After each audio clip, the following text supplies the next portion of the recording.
Morning, everybody. It's Friday. Yeah, I think it's the March 8th. Yeah, we're in the 8th of March. Who's doing the 8th? With those sunglasses, Bobby probably is. Good morning, Bobby. No, no eights this morning. Oh, Lots of no. driving. Good morning, Pat. How are you? How was the drive? You drove from, so you guys left from where? From New York and went straight to Carolina? No, I'm in Quantico, I think, Virginia. Like where Teasing. they Yeah, no, I know. I thought it was gonna be like Norm from Cheers when I got here. They're gonna be like, Bobby's here.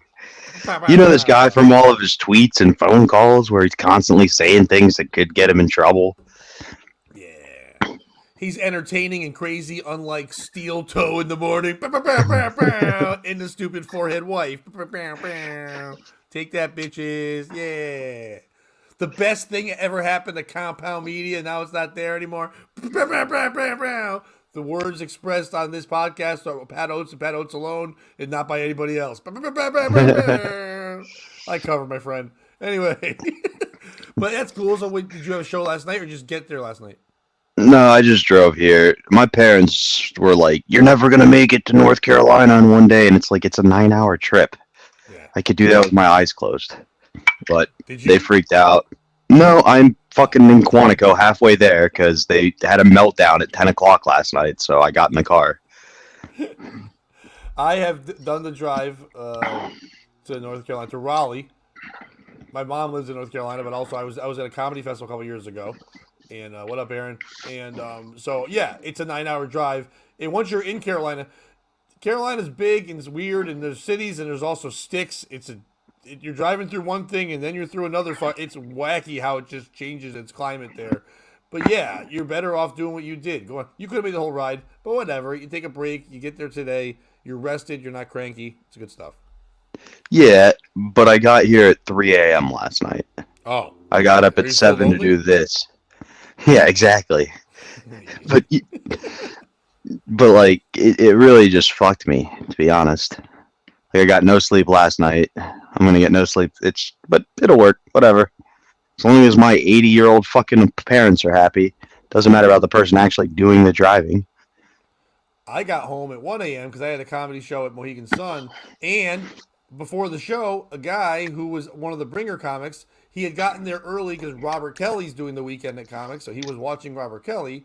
And the guy came up to me, and the guy seems like he had a lot of libations during the Robert Kelly show before he was going to do our show. And he came, I know the guy, not well, but well enough. And he goes, Bad Oats, what the fuck's going on? And I'm like, this is not the energy you bring to when you're about to be on a bringer. And he goes, I fucking watched you and that other guy, and you had Pop staring on. It was fucking great, man. I fucking watched it, Pop. You know that one? I'm like, yeah, I know that one. I was on it. I know that one. The, I was the one there. from yesterday? Yeah, the one from the last one we did, but also the one that I was on. Yeah, I know that one. And he goes, that's fucking nuts, man. I wish someday I could do that. And I'm like, you want to be on one? And he goes, are you fucking kidding? And he's screaming in his way. And I'm like, all right, yeah, dude, we'll just talk later. But then he got real drunk throughout the show. And when it was time for me to have him go on stage next, I couldn't find him. The bar was super packed. The place was super packed. There was like 100 people there, but I couldn't find him. And then the next comic, who goes by the cool name of Johnny Rotten, who also has seen the podcast before, he was like, he showed up instead. He goes, I could go next. I go, yeah, you might have to, Johnny Rotten. And but a minute before, I was about I'm to gonna take warn you off. about me, Pat. I'm a bit of a anarchist. Bobby, if you watch this man's act, how do you know that he talks about the name he has for himself and he tells you that he's rotten? Johnny Rotten. Ah. And he wears a trench coat and he tells people he's going to kick him in the ding dong. Which I was like, if your name's Johnny Rotten, say cock. You know what I mean? Like Yeah. if you're he's like, nah, but I do clean shows. I go, then don't be Johnny Rotten. Be your real name. He's like, I don't like my real name. I'm like, well, then be Johnny Sunshine. He goes, that could be something. But anyway, so the other guy, he comes in like Kramer, busted in. I go, oh, good, you're here. I couldn't find you before. He goes, whatever, Pat Oates, whatever. Now he just like, oh god, now he's just drunk. He went up there. He Yeah, went over buddy. his time. He was just yelling. They played the music and they cut his mic, and I had to go out and get him. Because he So was that guy killing will be. so hard he didn't see the light. That's what it was. Oh, by the way, there was supposed to be another guy on the show. What up, Jim? Bobby's not chewing tobacco. He's just in tobacco country. It's just a different thing. That's all. But we oh, oh no, and someone's missing you on. Wow, that they're missing you from a couple things. Yeah, yeah. That's a while back. I don't know if you know about that show, person, but there's other updates too. All the other people on that show either died or fucking died in the eyes of Compound. I would go watch that show, the posthumous comedy show of the former other hosts, not Garrett and you, Bobby. That would be a fun show. Pat Dixon, Crippleodian, and you. That'd be a great show. That'd be a hell of a show. Even Pat or Dave Landau subbed in one time, so that we can get him to do a guest spot because somebody's gonna have to move tickets on that fucking show. Yes. Well, I tell you right now, if I knew that the headliner was going to be a guy in a wheelchair who died a while ago, I'd go. That would sell some tickets. It's like, I mean, in the scale of having to weekend from Bernie somebody, the guy who could only move a finger is going to be the easiest one to pull off. right. But getting the remains, that's the video you want to see before the show. How you made it happen. The behind the music, if you will. I want to see that. You're going to have to go to Patreon to get that footage. Yeah, That's not yeah, going to get on that's YouTube. definitely pay to play. That's definitely what that one is.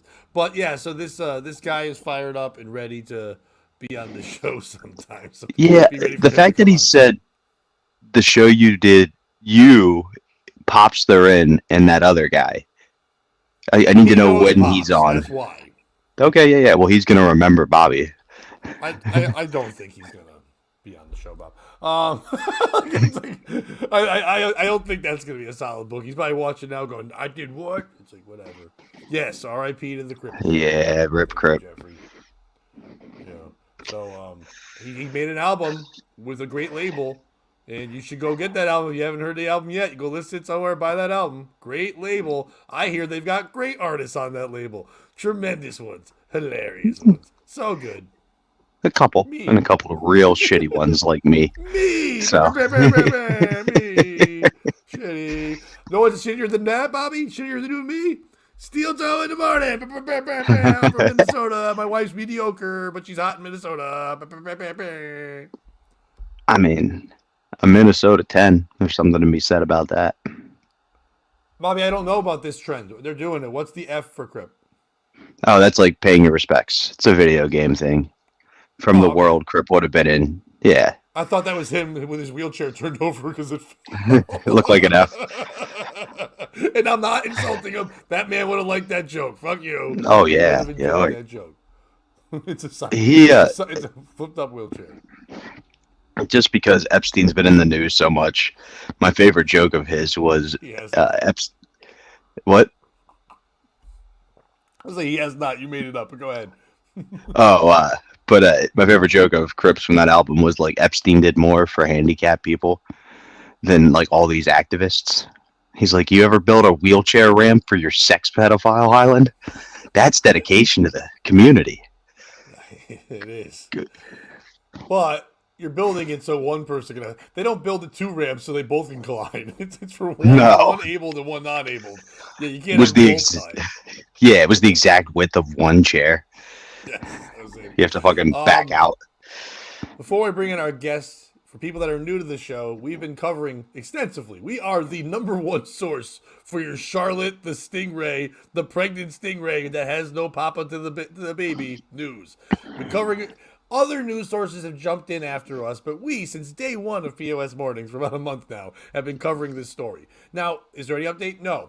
Charlotte the Stingray, still pregnant, no pups yet. For those who don't know, quick update again. Charlotte the Stingray is a stingray that has been in captivity in an aquarium. By the way, we're going to learn a lot about this aquarium. This is something I found out today that I did not know. Because I had one vision, and we're going to learn something else. And you're going to be able to add to that when you're in North Carolina later, and you can tell us if this matches the heat that you're getting from North Carolina and how they feel.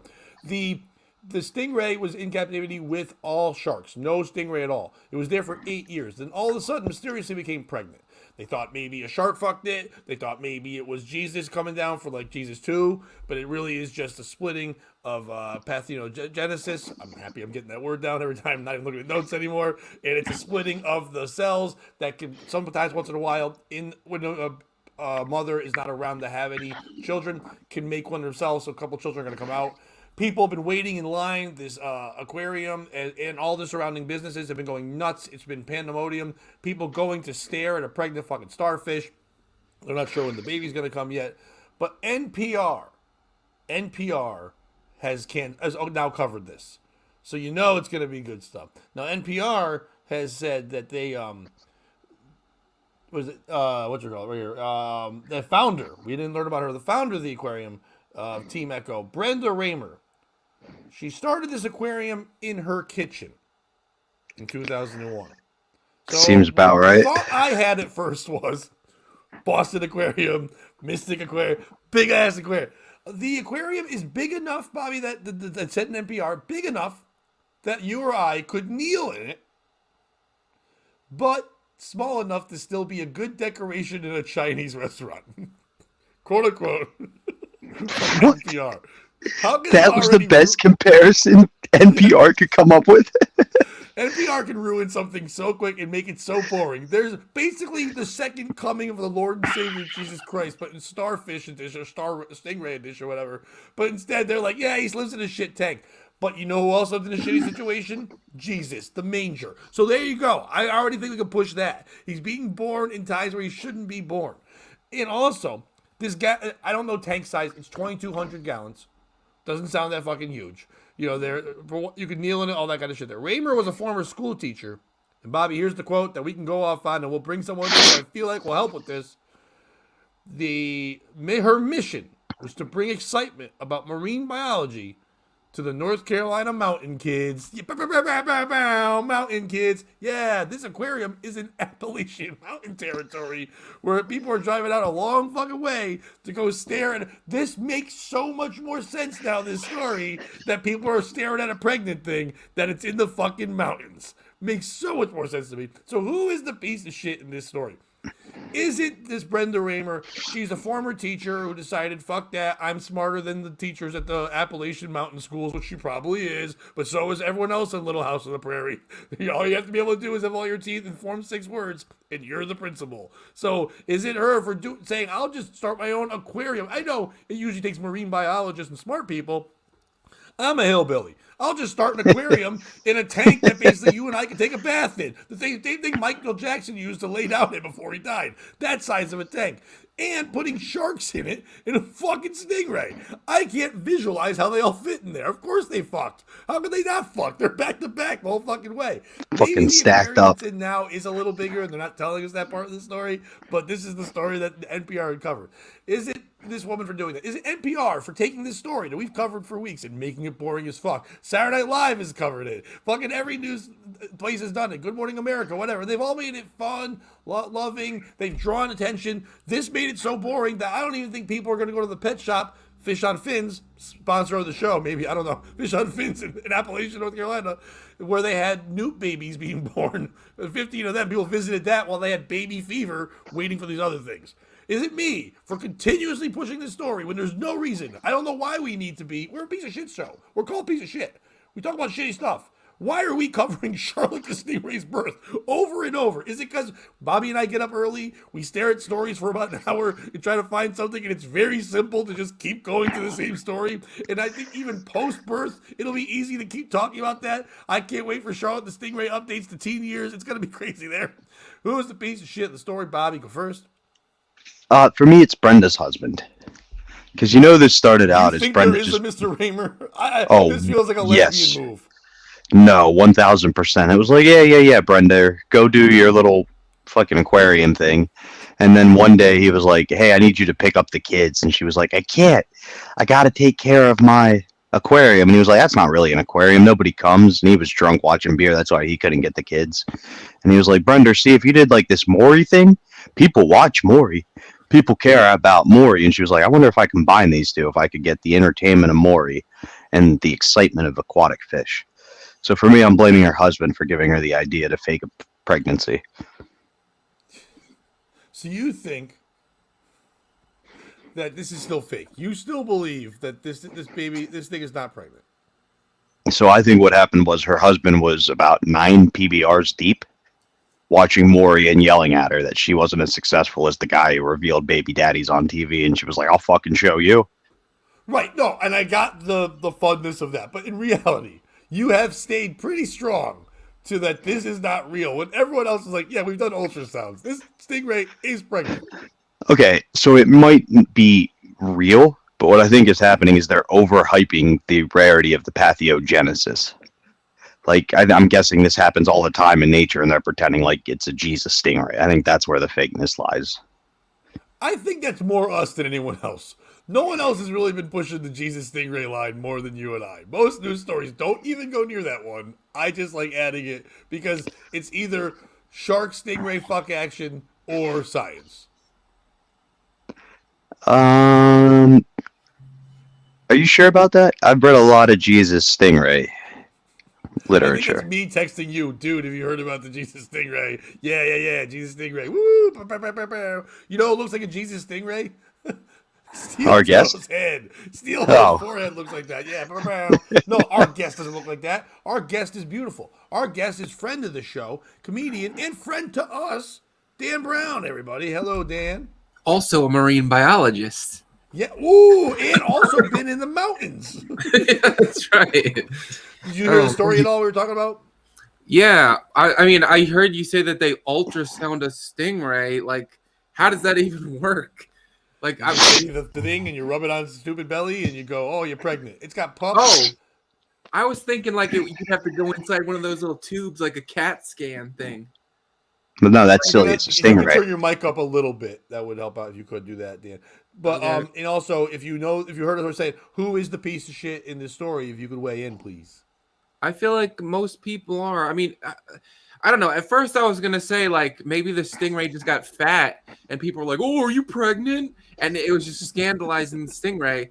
But I mean, I guess if they did the test and the freaking stingray actually is pregnant, I don't know if there's a piece of shit. Maybe everybody's just a piece of shit for gawking. I mean, I think did Jim's being a piece of shit in the morning for saying that you just murdered a man. You're about to cry. Why would you cry after the murder? You murdered. You'd probably be pretty happy you murdered people, right? If I murdered somebody that I like, maybe I don't know. I don't want to give too much away. I always forget that you can murder someone that you like. Yeah. Or what if it was like an accidental murder? Yeah. Oops. Like I was just cleaning my gun, and then things happen. Or like if you yelled taser, taser, taser, and then shot a dude 9 times. That oops, accident.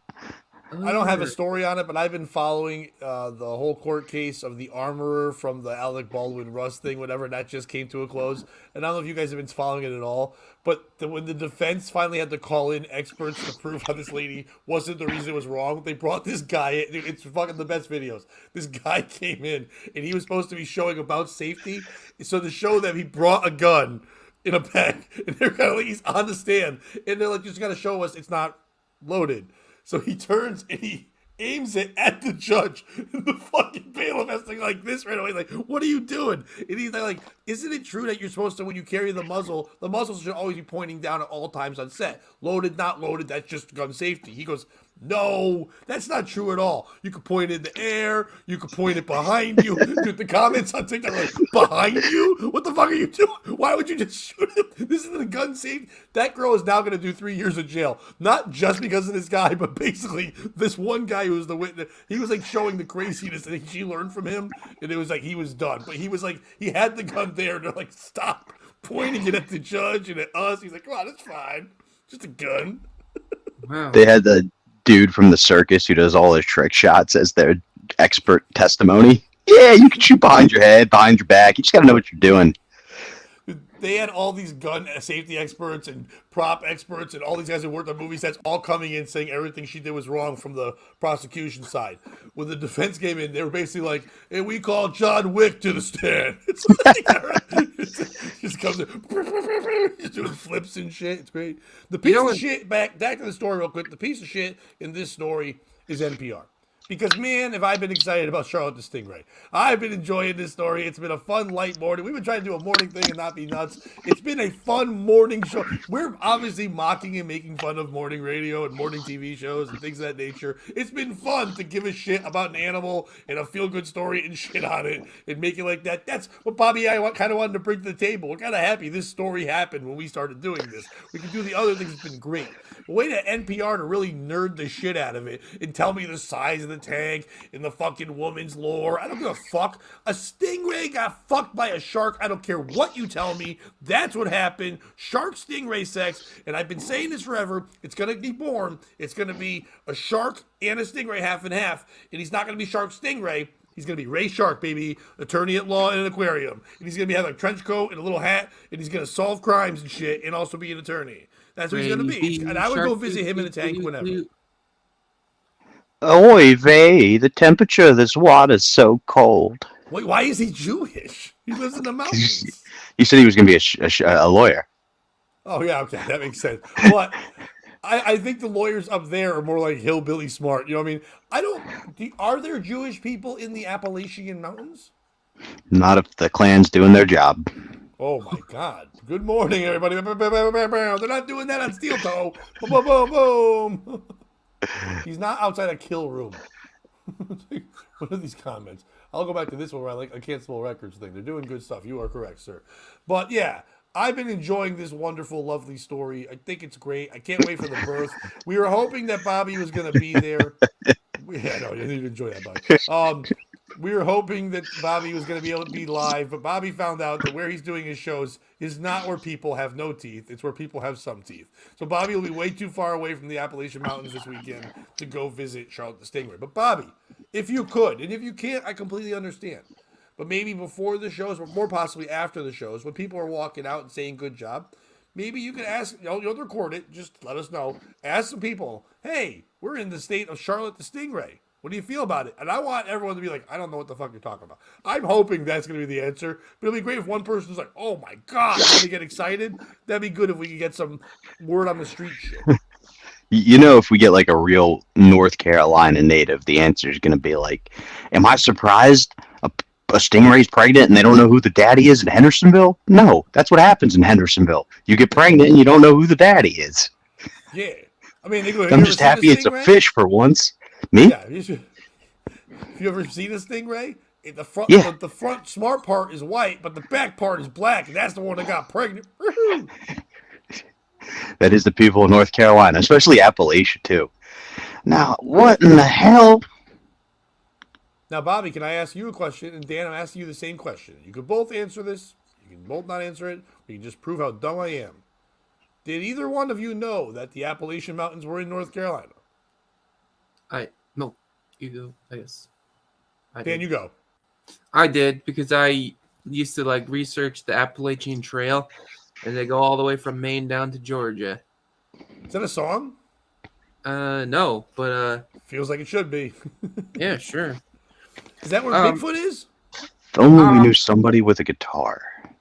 Bigfoot, people make Bigfoot reports all over the world, Pat. Like, I'm sure, like, there's some people that have seen a Bigfoot in the Appalachian Mountains.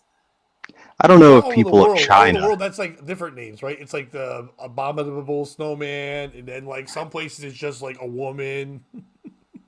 Well, I thought it was based off of the size of your penis. So in America we had Bigfoot because big dicks, and then in China they had perfectly normal sized foot. Yeah. We got Bigfoot energy up in this America, baby. Bigfoot energy. Can we start that fucking thing? That's already. I'm sure some idiot's already done Bigfoot energy. That's got to be out there. I saw BFE out there. Yeah. You saw BFE? Yeah, he's got some BFE. Bigfoot energy. Bigfoot energy, baby. So, Bobby, did you know that Appalachia? I did. Unfortunately, I don't believe the Appalachian Mountains are real. I don't think mountain ranges are a thing. What? I don't believe in shifting plate tectonics. Just because it looks like South America and Africa fit together like a puzzle doesn't mean they were actually a piece at one point. I'm supposed to believe all the landmass was in the center and then got spread out over time, but yet we're not moving today. Get fucked. Listen, have you ever seen a woman that was thin in high school and then she's fat now? All her landmass is moved off to the side and it looks all different. Yeah, but that's a woman, not the Earth. Mother Earth, bitch. I thought that just meant the weather was cunty. Cloudy with a chance of no balls. It's a lady, baby. Oh, we This didn't do our weather just morning starts thing. yelling at you for no reason. Oh, my bad. We didn't do our morning thing that makes us a morning show. Where is it? Hold on. And that was the story about the Appalachian Mountains. We'll be right back.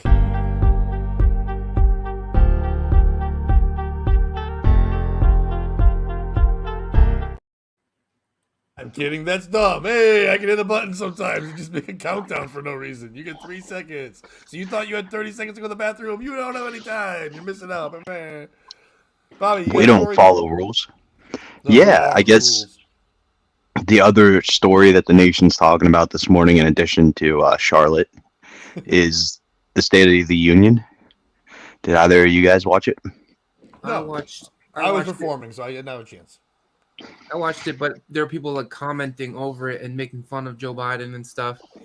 And I don't know. It was kind of like hard to pay attention. Like like these people were like counting all the times that he slurred his words, and they're just kind of mocking him the whole time.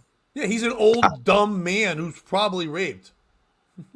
Yeah, they should give a State of the President before they give the State of the Union. Like, all right, today's Alzheimer's is only at a 90%, so we're hoping he has some coherency. His diapers What's were higher, the 10% percentage full. of his Alzheimer's or his age? And you're like matching them up the whole time. Oh, Alzheimer's is trending up. It's like when you used to watch the gas pump back in the day, see which number would win. 289, go! It would have been, I think, more entertaining to watch that guy you were talking about at the beginning of the show who got hammered and you had to pull off stage while the music was playing than the President of the United States. But Yeah, go for it. it got done. But as everybody knows, what happens after the State of the Union is the other side gets to give their rebuttal. So usually it's a way to either pick like an up and coming young person in the party or to send a message. Whoever you choose is super important. And the message they give is pretty important too. And Kate Davis was who the Republicans chose. And I don't think she had a sincere bone in her body. Hey, real quick, just I don't know. Kate Davis is out of what state, and what is she? Is she currently running, or is she just somebody in like Senate or She Congress? is a young senator from the glorious state of Alabama. Oh, frozen babies. Frozen babies. Yup. But here's where the story gets interesting because, like I said, the speech is super important. And oftentimes they will hire outside people. You know, all politicians have a speechwriter, right? And lots of times they get multiple people to input. And that's where, like, Biden got accused of plagiarizing Obama's speech and all that stuff. And people were saying it was his speechwriters. He's sitting outside the kill room. All right, I mean, that's possible. Dan. I wonder if Jim knows about Dan's Holocaust of bees. But anyway, Kate Davis gave this speech. It's super important. Because it took me a second because you said it and it felt like one word. I'm like, is that like a fancier word for the Holocaust? Holocaust of bees. It's like, is that like the Applebee's for the Holocaust? It's like you go to this restaurant. It's like, I'll take 2 Auschwitz specials, please. Like, oh, here are Holocaust of bees. When you're here, you're family. When you're here, you better be Catholic, motherfucker. Holocaust abilities. What was that? The Holocaust abilities are endless.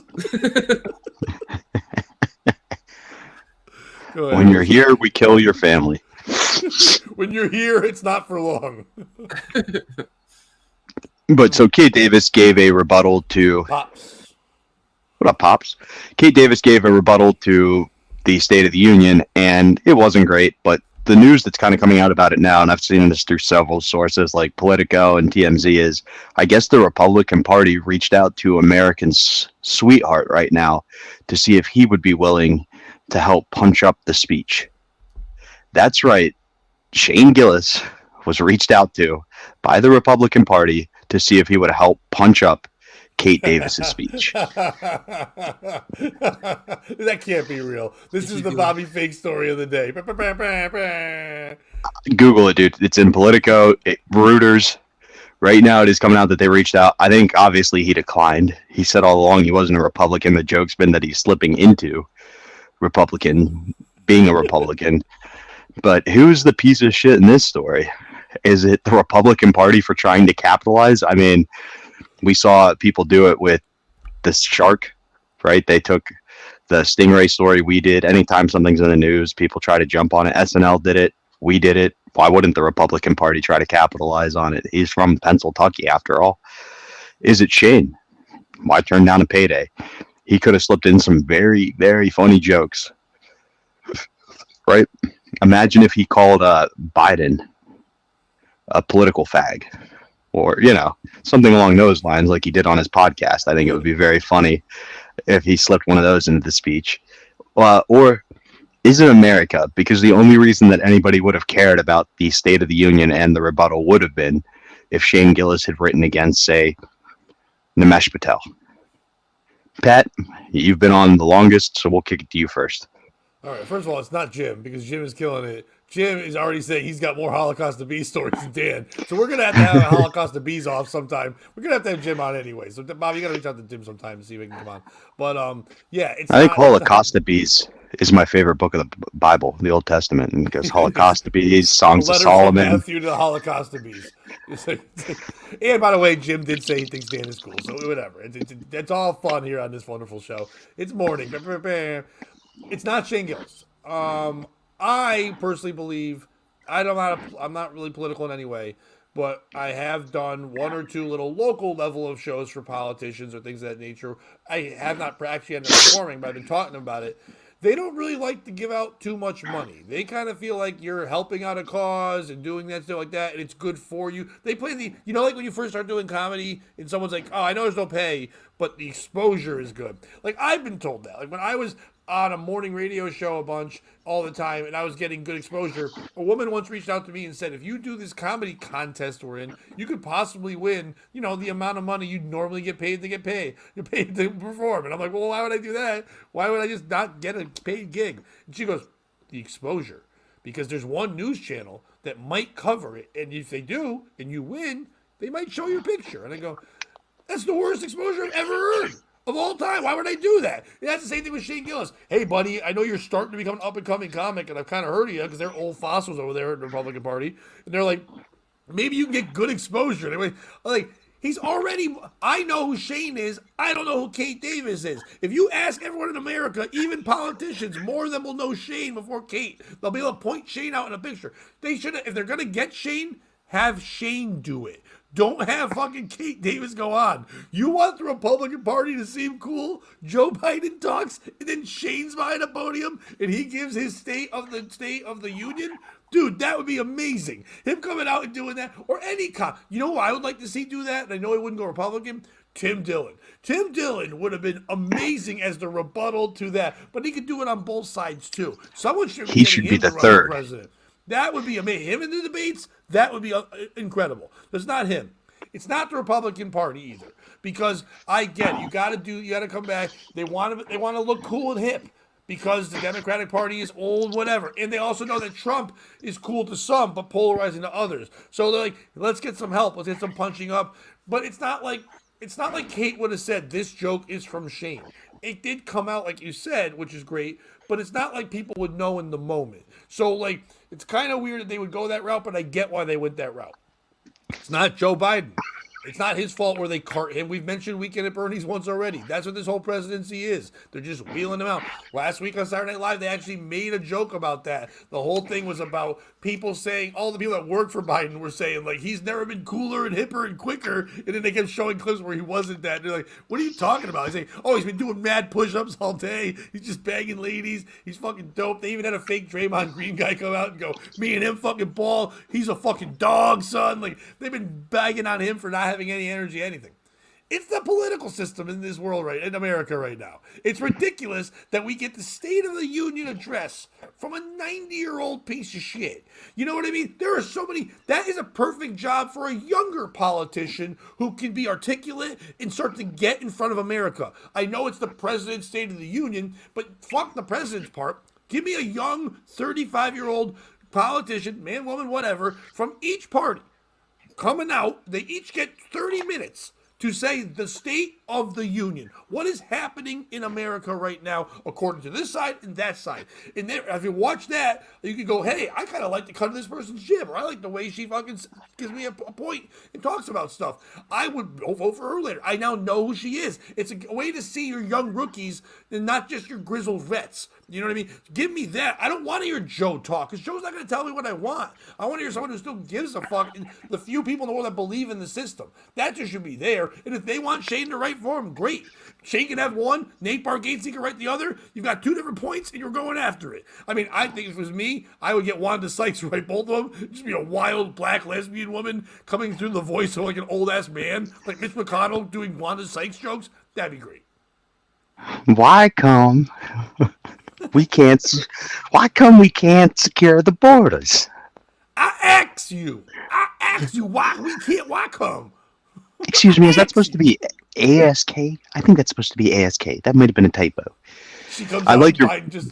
Biden just goes, "Thanks, Queen Latifah." I was like, that is not who I am. Hey, Miss Pat, I love your work. Hell no, honey. Dude, they don't know who Miss Pat is.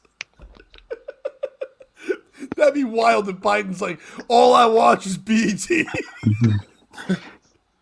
Kamala, how much goddamn weight you put on, Kamala? I watch the Bet channel all the time. I love Bet. I've bet on the blacks my whole life. I think if we should make gambling legal across this country. All I watch is Bet. And it's full of black people. We get rid of gambling, we're hurting the blacks. That was my Biden impression. Black man named Corn Pop. I used to bet on him all the time. I bet he was gonna die of sickle cell. Always bet on black, baby. I think you nailed it. I think you nailed it with the idea of after these debates, or like where one party speaks and another party speaks. You know when you play Cards Against Humanity and sometimes you'll just throw a random in, so you as the group have to beat the random to prove you earned it. Tim Dillon would be the perfect random for every debate. He's just the third mic there, and they have to out-debate Tim. And if they can't do that, they're not qualified to be president. Right, and that's where, unfortunately or fortunate, depending on what side you go on, that's where Trump would get back in. Because Trump can hang. It'd be really great for Trump to go, "You're gay," and then Tim goes, "Yeah." He goes, "You're fat." He goes, "Yeah." So are you. He's like, "Yeah, you're right." He's like, "Oh," and then they become friends. It's like a buddy movie. They're fighting at first. They start ganging up on Biden. Trump Dillon card. Dillon vice president, unstoppable. Now, unstoppable.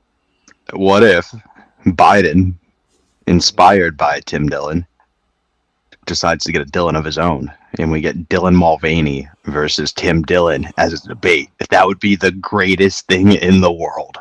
Well, here's the thing, too. I'm saying the Tim Dillon thing, and everyone knows it's a joke. Dude, if the AI bot makes a short this week off this one, the one you put out, or just takes random shit, and that comes out, the DNC is going to hear that, and that's going to be a real discussion. They're going to go, well, what if we do? People talked about Oprah possibly doing it. People love this Dylan Mulvaney. She's all against them. We can do it, and they can be in there, and we cover all the bases. We get the girl vote, we get the guy vote, we get the girl guy vote, we get all the votes right there. And then Biden's like, "What the fuck are you? What happened to that other one, Carmela Hayes, whatever the one that my other vice president?" Carmela, you need to get back out in the sun. You got so white, Michelle. Yeah, I need you to be like Big Mike. I need you to be dark as hell and get a cock. You're not the first lady with a dick I've met. You want Big Mike. You need Michelle Obama, but you can't get her with a dick and being black. So you just get Dylan Mulvaney and you get black. Dude, if they blackface Dylan Mulvaney, that would be like Soul Man too. But it's like Soul Soul Man with a question mark would be the fucking. I got best. A cock man. I got a cock man. Dude, he dies and Dylan Mulvaney is president of the United States. Secretary of Defense Gillis. It turns out just to be the whole Budweiser team. Our national infrastructure is just Clydesdales. Do you know who the head of security is? Secretary of Defense? Rock, baby. Oh. He's a gun taking people out. Yeah. I am kid. Dan, She's I don't know. No cock. Okay. Dan, I don't know if you're super political, but who do you think's the piece of shit in this story? I mean, probably the person that because aren't like Democrats more likely to be all PC and stuff? So like Not whoever. anymore. No. Not for like the last 10 years. No. Then never mind. No, That might be that might be your dyslexia though, Dan, because a lot of Democrats are known for having CP. Colored people. Nope. That's crazy. There was this whole place where they'd get pizza and play ping pong. CP stands for child porn. That's what I was going for, Dan. Anyway, you're up. Continue your through point, buddy. It's not, you're not wrong. In that that's usually the thought of being liberal and then being able to speak their mind a little more and stuff like that. But it's become now so compartmentalized that they're the ones who now say, you're black, you're Asians, you better do Asian things, you better do black. They become like so open-minded they stop saying everyone's equal, and now they're saying everyone should get equality because of what they are. And it's flipped halfway. They've kind of both turned like no one gives a fuck about anybody anymore, to be fair. Like they just care about making money. No, they've proven that neither side gives a fuck about humans at all. But the woke mob is Democratic for the most part, Dan. Yeah, you're right. Because they don't know where to, because they hate Trump too much to switch, but they don't like old white men either. You know what I mean? A woke mob, last thing they want is a Joe Biden near them. Oh yeah, they're not happy about him either. Dan, who do you got? Who's your piece of shit, other than us for interrupting you when we finally worked you back in? And trying to teach you politics, we're retarded. It should be us. I mean, I have a degree in it, but it's from a school that molested kids, so who cares? I don't really know if there's a piece of shit. I mean, I feel like if Republicans are more likely to talk in silly Asian voices than maybe the person who thought of Shane Gillis, because like I don't know, it just seems kind of redundant. Shane is so much more than Asian voice. And by the way, I'm not trying to once again be a dick. I'm not saying that we're the ones who first covered Charlotte the Stingray, but I'm saying that. But I'm definitely saying I was doing Asian voice way before Shane was. That's all I'm saying. And have continued to do so. A lot of people ran away from the voice. Yeah. You've leaned into it. I got a new joke about a baby named Bruce, and he can't even say his own name. He's like, Bruce Wee. I'm like, he's being Asian the entire time. I'm like, hell yeah. Like, yeah, Asians hate that joke. Anyway. They do? I thought they'd be all on board. Well, they seemed mad, but they kept bowing. So I'm like, are you on board or not? What are you doing here? When they say stop Asian hate, is that what they meant? Stop Yes, the Asians hating on your jokes. For me, the piece of shit in this story is the Democratic Party. Biden is giving your State of the Union. Pull a fire alarm. You've done this to get out of votes. Like, do something to prevent this man from talking for that much time straight. I'm not saying you can't deliver the whole speech, but halfway through, you need to either, oh my God, he's got a gun, something along those lines to get people to evacuate that room and allow the president to reset tomorrow. One time when we... Go ahead, Dan, I'm sorry. No, I was just going to say, it sounded like people were heckling the shit out of him. Like, people were like, liar! Like, they're just yelling. I think one guy had to be removed at one point. So, I mean, they were definitely trying to interrupt him. Oh, I meant the opposite way, though. Like, get this man a break. Get him some heat off the stage. One time we were out of timeouts in 5th grade basketball, and one kid's dad hit the lights in the gym so we could get a quick TV timeout and win the game. Like, you got to do something. Protect your team. The other side's going to go hire Shane. I don't know. That's my piece of shit. But, Bobby, if they turned the lights off on Joe Biden, A, he would shit his pants, and then B, he would take a nap. And then the camera would come back on, he'd have shitty pants, and he'd be napping. And you can't, I would like that, and I would watch politics way more if that was happening, but you can't turn the lights out on a man who's waiting for the lights to really go out. I like how he's like a bird in a cage. You just put a blanket over it, and he goes to sleep. Like, you can't. I mean, he really is. He's got the attention span, too. But just on the whole, like, this was the most powerful person in the world speaking last night, and none of us could have cared. Like, we got to find a way to make the State of the Union more interesting. What if we got to shoot paintballs at him? Like, for however many votes your state got in electoral votes, you got that many paintballs in your gun. And at a random point, you could just shoot them at the president. Or, the other side gets a taser. And at one point, they get to go tase him, but somebody from the Democrats gets to try to stop him. I vote put him in a dunking booth because he's old and frail. Great idea. He should give the speech from a dunking booth. That's perfect. But he would probably die of pneumonia. Remember that great story of the old coach? What was his name? George Hallis, I think it was. The old coach that was the coach for the it might not be George Hallis, but he was a coach in college at a shit California school. But he used to be a coach for the Washington Redskins back in the day. He was like in his 80s, and they had won like the Division III championship, whatever. And all the young guys thought it'd be cool to throw Gatorade on him. And it was cold out. The Gatorade hit him. He got pneumonia and died in 6 hours. So you can't fuck with certain people. They killed him with a Gatorade bath, and that's the same thing that would happen to Joe Biden if that happened. That happened right there. So he got the Gatorades. Yeah, he did. And it's not my fault that I didn't tune into politics. I had a show, first of all. And second of all, I know it's a regular season game, but the Nuggets are playing the Celtics. That's basically a preview of the NBA Finals. How are you not going to watch that? That's way more important to me. And the Celtics fucking played like shit after Tatum had stated to the world that he's the best player in the world. Well, then why can't you score more than fucking Jokic? Anyway, fuck you. So yeah, I can't care. Unless Biden's going to do that speech at halftime of that game, I don't care. You know why isn't he? That should be the Super Bowl halftime show. The whole world's watching anyway. You're right, and I'm going to go one up on it because we talked about this on Wednesday's show, Bobby, because you brought this up. You know who should have been writing? You know who should have been doing that speech? Charles Leonardo fucking Barkley. Oh, that would have been good. He's been weighing in against Trump anyway. He's been going off whatever. If you're going to give him Shane Gillis, dude, you want white men to be pumped about politics? You got Shane Gillis on one side, and then Charles fucking Barkley, the round mound rebound, talking shit, getting if Trump, because believe me, if I was Gillis, what would you do? You come out, you'd be silly, and go, oh, I'll wear the t-shirt that says I support Trump. And then Barkley comes out and just punches him but first paints him black, and then punches him in the face, and he says, you'll punch the black guy wearing them? Dude, then I'm interested. Now I'm on board. I kind of like that. What if Shaq then came out for the Republicans? I guess he does own a lot of businesses. He might be a Republican. Is Shaq a black Republican? I don't know. I'm kind of thrown off by this man. Hi, I am Wesley Curry.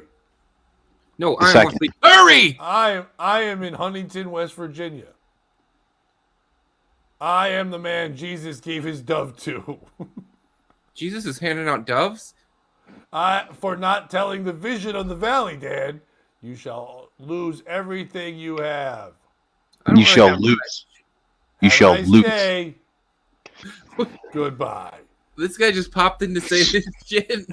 Just telling us we're going to lose everything we have because we didn't give the message of the valley or whatever. Well, guess you're what going to lose. Dad? He just gave the message and you became his speaker. You are the voice of Curry.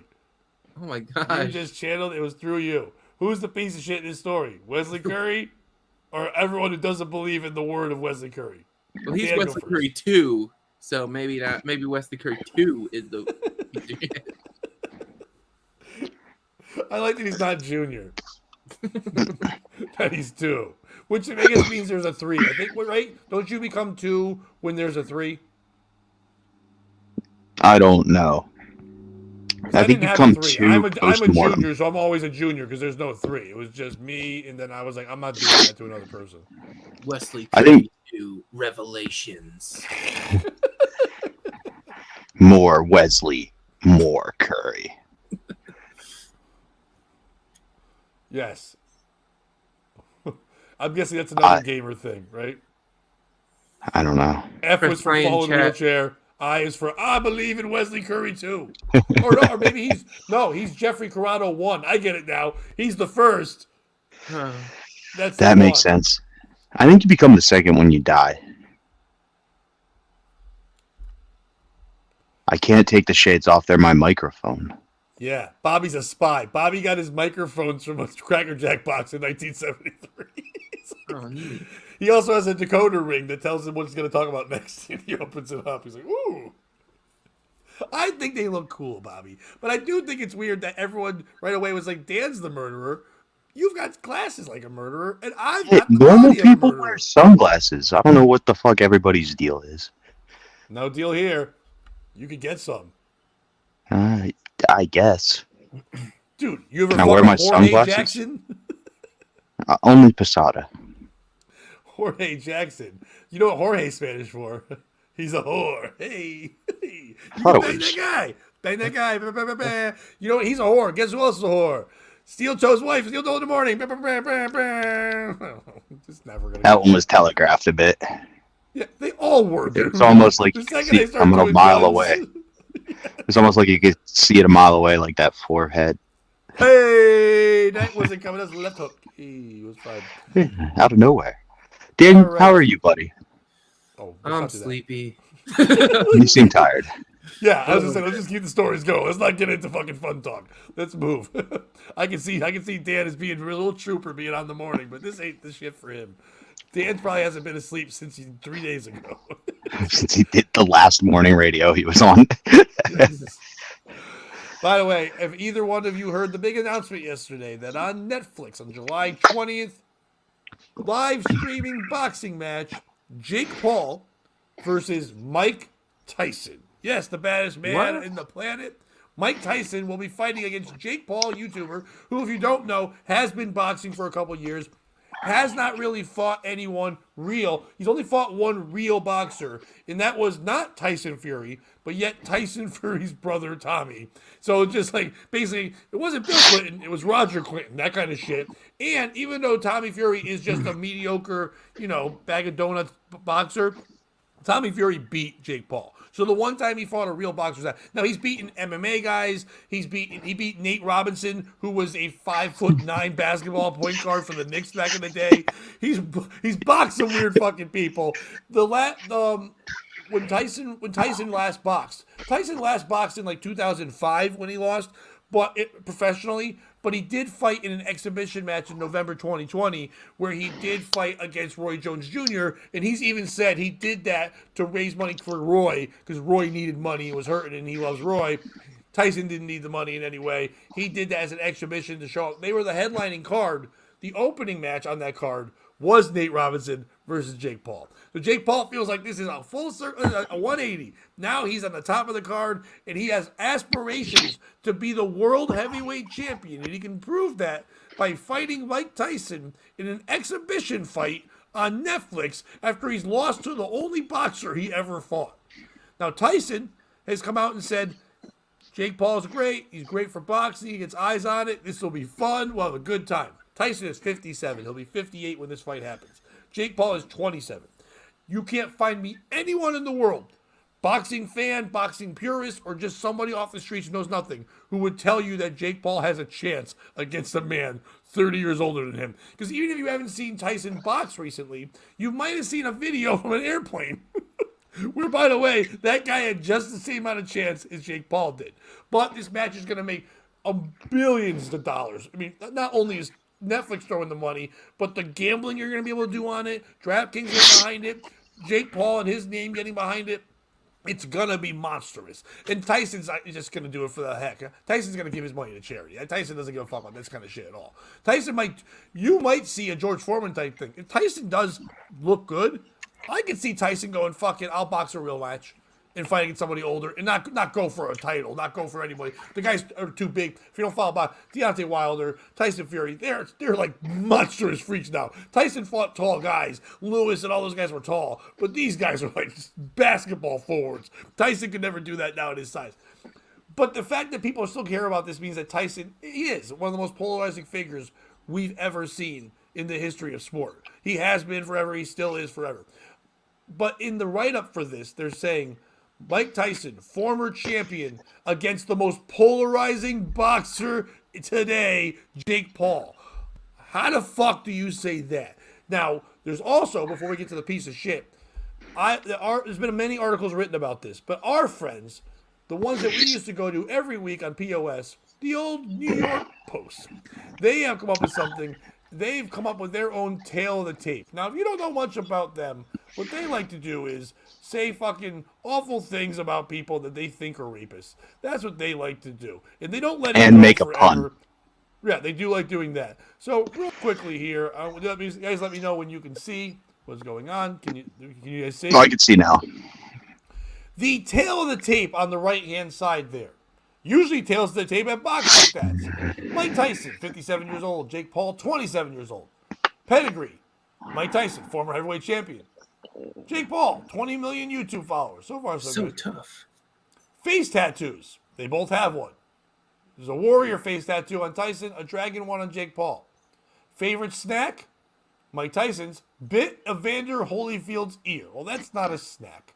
That is not. Jake Paul's chomped on a raw cow testicle. Now, these are not their favorite snacks. Yes, these are things they put in their mouth, but I'm sure they don't have them when they go on trips if they're driving all the way to Guantanamo Bay or wherever Bobby is.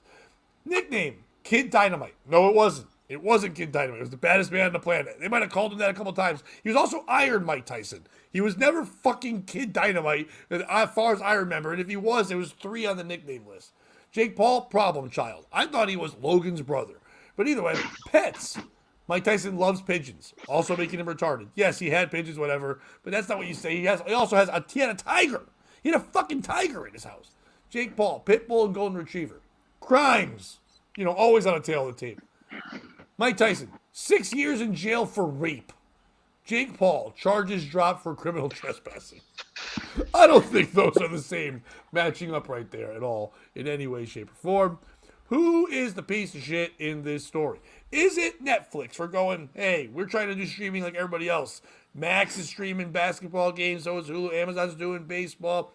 Peacock did that football playoff game. They call all that shit. The world of sports is going to be going to streaming very soon. Cable is going away. You might as well do it. It's a way to capitalize. Netflix just announced that next year in January, WWE Raw will be on every week, streaming live. So they're all going for that kind of stuff. Netflix just last week did their own tennis open called the Netflix Open, where they streamed a live tennis thing. So they've been doing this. So I get why they're going after it. But to throw all this money at an exhibition match, if you want to see if you can help boxing, you don't help boxing by having an exhibition against people who aren't boxers anymore. You take a match that's a middleweight championship or something like that people who aren't boxing fans can see again. Remember years ago when NBC did that whole thing about the next champion, whatever, and they had all those young boxers, like a reality show? People gave a shit for a little bit, and they got involved in it because they got to watch the stories of this. You could do that with Netflix. I get it, you want to get eyes first, but I wouldn't have done that. I would have tested it on a match that wasn't well known and seen if people jumped on it. Instead of something like this, because if you try to do regular boxing later, people are like, oh, there's no superstars, there's no YouTube people. So is this going to become a thing that they're going to do for the celebrity part? If they do, great, but whatever. But I don't know if it's a great thing for Netflix to be putting out there this kind of match. Is it Mike Tyson for saying yes? Because Mike Tyson's in a lose-lose situation no matter what. Mike Tyson, yeah, he is much older. He's never going to be the Mike Tyson of old, but he's still Mike Tyson no matter what. And if he doesn't knock the shit out of Jake Paul, people are going to go, what the fuck? He sucks. And he can't do that because this is being called an exhibition match. They haven't said exactly what the parameters and rules are going to be, but they definitely haven't said that this is a boxing sanctioned match. This is an exhibition bout. When he did it against Roy Jones and other things like that, he did have to pull, they have to pull punches a little bit. They don't go for knockouts. Floyd Mayweather wasn't supposed to go for knockouts either, but he did knock out fucking Logan Paul, but he was standing up on his feet and he held him a little bit. Because when you're a real boxer, you can't turn that shit off. Is it Jake Paul for taking this here? Because he's also in a lose-lose. Because, yeah, I know it's cool again to fight, but you just become a joke now. You're talking about wanting to be a real boxer. You were fighting those other matches to get some recognition, to get known, so you could supposedly help boxing. At this point, you shouldn't be doing these matches anymore. You should be fighting guys at your level and trying to come up. The kid's not a bad boxer. He's got decent form. He's tall. He's strong. They're both tremendous athletes. Logan Paul is dominating WWE when he's involved in matches. He's been in WrestleMania, things like that. These guys can do as much as you might want to hate them. These kids can do it. It's like those two athletes you knew in high school that you fucking hated, but you wanted them on your team. For some reason, they're dickheads, but they can do their thing. But if he loses this, he's got to stop boxing. An exhibition thing, it's not cool that he lost to a guy 30 years older. I don't care who he is. And if he wins, he didn't really box him, and more people are going to say Tyson didn't try than Jake Paul won. Or is it the New York Post? Fuck you, New York Post. You're a piece of shit. Mike Tyson has done everything he can to turn his life back around and do whatever. You don't have to keep saying he raped people. You know what you do? You rape our ears and eyes every day with your shit fucking articles. You write bullshit all the time. You're a joke. You're a shit newspaper that no one cares about. You didn't have to put that shit in there. This guy's doing this thing. You think it's going to help you to do that? Why don't we compare you to other newspapers? We can do that. Even birds won't shit on your fucking newspaper. They wouldn't even use that to cover the cage that fucking Biden would be in when he's Sleepy Joe. Who's the piece of shit in the story? Bobby, go first. Yeah, it's obviously the New York Post. You know, I get the idea that Jake Paul fighting Mike Tyson might not be the matchup everybody's looking for these days, but we've already seen it before. We've heard this story. It was Rocky 6, Rocky Balboa, where the video game simulation says Rocky would get beat by Mason the Lion Dixon, so he decides to fight one more time to prove his ground. There's an easy path out for the Paul brother. Is it Jake? Yeah, it's Jake in this one, yeah. Okay, I keep forgetting which one. So Jake, Jake's pretend more of a boxer. Logan doesn't really do it as much, but he did. So very simply, round one, throw a rib shot, break your hand. That's your way out of it. That it's not, oh, he got beat up by an old man or he didn't beat up an old man. Just do the same thing they did in Rocky, fight through an injury. The difference is everybody thinks, and this one, Mike Tyson's going to knock out Jake Paul. Whereas I feel like in Rocky, everybody was like, what's this old man doing? Now they're like, dude, this guy might kill somebody. Every time Jake fights, there's a theory that he threw the fight. There's the glove twist, the nose, all these different things. Mike Tyson's so old and senile, he will not throw a fight. Like, he will kill you and forget. But the point I'm making is he's at the point where if he gets hit, he's in fight mode. He isn't able to, act anymore. I think if Mike Tyson gets punched, it's go time. There's no turning that switch off. You see a lot of fighters, Boom Boom Mancini was a great example. Post-fighting, the minute they get angry, it's on. And I think Jake might be in some serious trouble. There's not going to be pulling punches from Tyson, but it's the post. Not only could you have punched up your stupid tail of the tape card, instead of 4 snack, just put the dude's ear, a testicle. Don't say he bit and chomped, right? Just be funny. And let's get into it. Number of times they were raped. Mike Tyson, as a little boy, it inspired him to fight it. Jake Paul, his entire time on the Disney Channel, he was just a fuck puppet. They asked his nickname. It was Fuck Thing 2, because Logan was Fuck Thing 1. Those boys got molested into becoming a professional wrestler and a fucking boxer. That's what happened. Bobby, let's talk about it. Let's see who's... But real quick, I have to jump in on this one. I don't need to keep your step, but when we say something that's not right, I have to say it. Logan Paul was Fuck Thing 1. But Jake Paul was Wesley Curry 2. Anyway, go ahead. That's why Wesley Curry's so pissed, because he was Fuck Thing 2. Yes. Or which one mocked an entire dead forest of suicide? You know what I mean? Get into it. Get into the nitty gritty. I believe that was Logan, though. That wasn't him, I think, but I'm not sure. Oh. But either way, family. Which one has a douchey brother that I can never remember the difference between the two? That should have been on the tail of the tape. For me, it's the New York Post. Be better. Yeah, you're right. If this was Tyson 10 years ago, I'd agree with your assessment on him popping off and maybe not being able to react. But this is Weed Farm Tyson. You know what I mean? Yes, he got mad on that plane, but he still reacted in a regular. He let it go for a little bit until finally the guy was literally assaulting Mike Tyson, and he defended himself like anyone. He happened to be Mike Tyson, so therefore make a bigger deal of it. But he was just doing what any of us would have done if a drunk asshole was hitting us on a plane. No one had a problem with Tyson doing what he did. And they were all like, what the meme became maybe you should know who you're fucking with before you fuck with someone. No one was like crazy Mike Tyson attack. No one was saying rapist Mike Tyson or crazy angry man Mike Tyson. They were saying celebrity, boxing god, Mike Tyson, one of the most famous people of all times, was provoked. It was always silly. Imagine provoking the one guy who could fight a world by himself. Why would you do this? When Tyson fought Roy Jones Jr. in that exhibition match, Roy Jones was out of shape. He's still Roy Jones. He still has great hands and things of that nature. He did slip a couple, and he couldn't help that because he was a guy that wasn't doing it. Tyson showed restraint. Tyson would love to take out Roy Jones. What did Roy Jones talk about whenever he boxed? He was pound for pound the greatest boxer of all times, not Tyson. He was better than Tyson. They never fought each other, whatever. Mike gave him that afterwards, said he's a great guy, I love him, whatever. Mike's that guy now.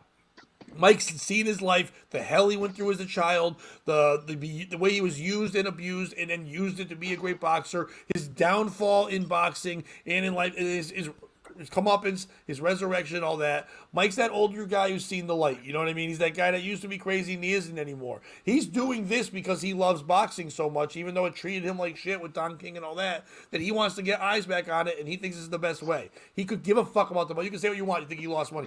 Mike Tyson has a million ways to make money. Do you know how many advertising places would just give him money to be their spokesperson? If it was silly or whatever, he can make money in a second. He's got a podcast, he's got all these things going on. He doesn't need it. Jake Paul doesn't need it either. Jake Paul says he cares about boxing, and he might, but he's going the wrong route. He's going the YouTube boy route. I get it. I don't think Tyson's going to hurt him in any way. I think this is going to be a boring match. I understand why they're doing it. Will I watch? Of course I'll watch, because you're hoping that Tyson will come out and knock him out. It won't be that in any way. It'll be just like you brought up Rocky. This will be Rocky 3.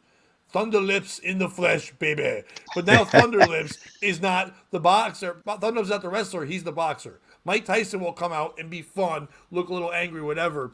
And Jake Paul, when he looks into the eyes of a fucking killer, one of the most deadliest men with hands in the history of the world, who probably could beat up army.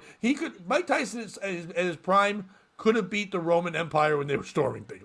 Like Mike Tyson was scary. When he came in with no music, just a fucking towel. That Tyson, if he walks in like that, Jake Paul comes in dancing, doing his thing. If I was Tyson, I would just walk in, no music, shorts, the towel, and stare. He'd be scared, and he'd just go, just kidding, kid. Tap him a couple of times, let it go. It's all it's going to be. But Jake's already going to be lost in his mind no matter what. I could see that. Boxing, Mike might even let Jake get a couple shots in. And I don't think he'd throw it back. He goes, the kid's quick, the kid's good. In my prime, I might have beat him, but right now he's good. I think he's got a chance. Maybe he'll help elevate it. Who knows? I don't like that it's happening, but it definitely, I agree with you. It's definitely the fucking New York Post. Dan?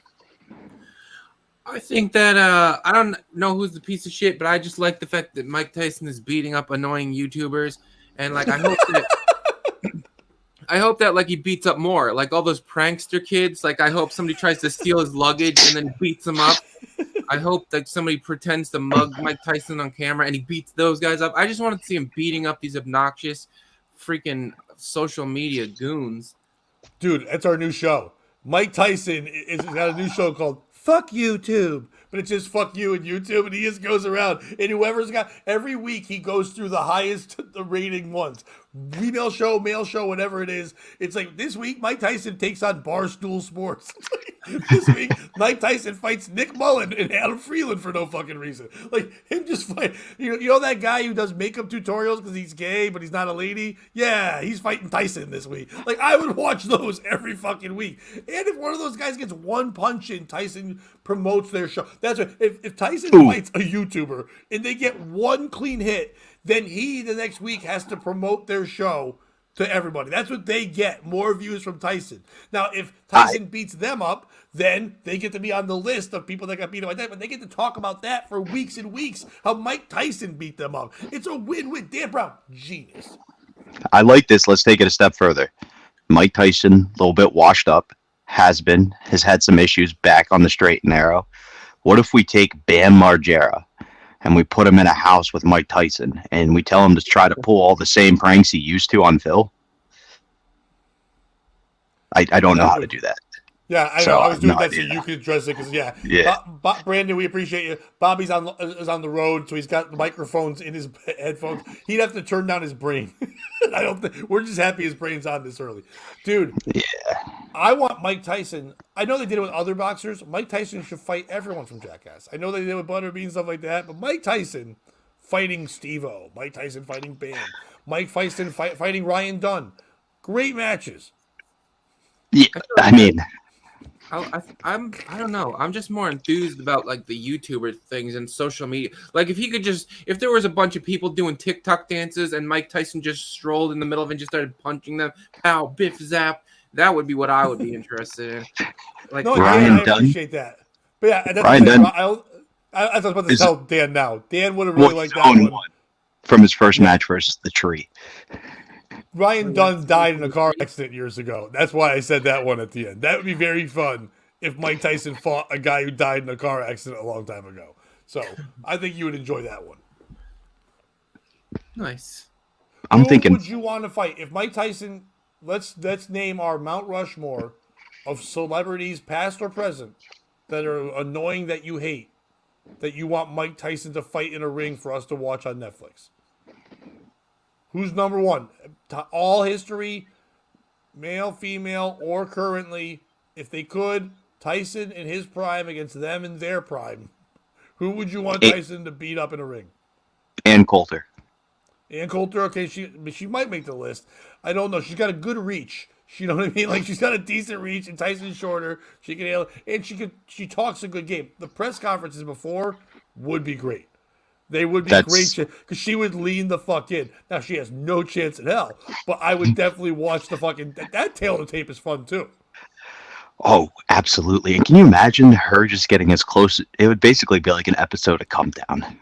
They'd either have to bleep the N words at the press conference or she'd get as close as she could without. Dan, name one celebrity, past or present, that would you'd want Mike Tyson to beat up. I don't know too much about celebrities, but I feel like famous people in history. Anyone? I don't know. Bill Maher. Why Bill Maher? I mean, he's annoying. Just because he has these smug opinions, and he's like always like 2 years behind what's happening. Like he learns about stuff that's happening 2 years later, but he just talks down to everybody. And I don't know. He's just so annoying and smug. And dude, him in that match would be great though. He'd be like, "Oh, your left hand. You're using your left hand. Is that what you're doing now? Is that we're now using that hand, that side of the world? Well, you know, also lefty, fucking Ruth Gator Binsberg, just fucking knocking him the fuck out. Like, you're a real and not a house and I'm allowed to say that, right? Before I fight Mike Tyson. Breaking news. Have you heard about this woman? Rosa Parks? Taking the bus. How about Uber, bitch? Yeah, that'd be a good one. I don't know why and you fought so hard to sit at the front of the bus, and now all you people do is sit at the back. I'm Bill Maher, and I'm a bit of a racist. You don't think the greatest selling fight of all times on Netflix would be Mike Tyson versus Adolf Hitler? That would be the greatest boxing match of all goddamn time. And you want to talk about press conference. Tyson's like, I don't know nothing about no Germany. I just know I'm going to break that his face like they broke down that wall. And then Hitler goes, Viking, Tyson. Like, that's a great press conference. I'm going to beat him up like, what's that word for when you kill a whole group of people based on who they are, not what they did? What's that word? Like when you put them in camps and then you did that? You inspired that? You're the guy? I'm going to take a dive for you, Adolf. But Brandon weighs in with Tyson versus Susan B. Anthony. Yeah. The B is for busting that ass. That's what that's for. B stood for bitch should have kept her mouth shut. Good morning, Dominic. And no. 3-pointer. No 3-pointer. My man. That means there's a lady in the room. Bobby, that's got to be more points if it's at work, right? Oh, yeah, absolutely. If they're awake, you get stealth bonuses. And Dan, if you don't know about the game, we're going to have you on in the evening sometime. We have a whole new game we've been playing where people jerk off when you're not paying attention, I guess. I don't like the game, but it's Bobby's favorite. My number 2 for my Mount Rushmore would be Kaylee Anthony. The baby. The baby. Of Casey Anthony fame. Not Casey Anthony for killing the baby. The dead baby. But at baby prime. I would just like to see the headline, Mike Tyson murders Kaylee Anthony. And then Casey would be like, I told you it wasn't me. It could be him, her, or John Bonet. I'm fine with.